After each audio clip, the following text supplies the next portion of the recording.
How's it going? Elias here from Your House Fitness, and today I'm going to be demonstrating how to do the hammer curls.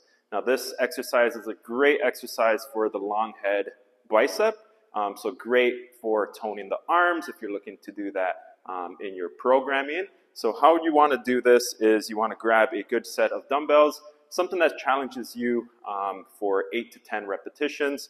So we're going to be holding the dumbbells right off to the side. We're going to bring it up and then straight down, nice and controlled movements, really contracting on the way up and then slowly bringing down the weights. So I'll do it off to the side. We want to bring it up and slowly bringing it down. A good point as well is you want to keep your head neutral. You don't want to be looking way too up. You don't want to be looking way too down. You want to just have neutral head posture, keeping the shoulders a little bit tucked in, bringing it up and down, up and down. Really great for toning the arms. Great bicep workouts. Definitely put hammer curls into your programming. Is that good?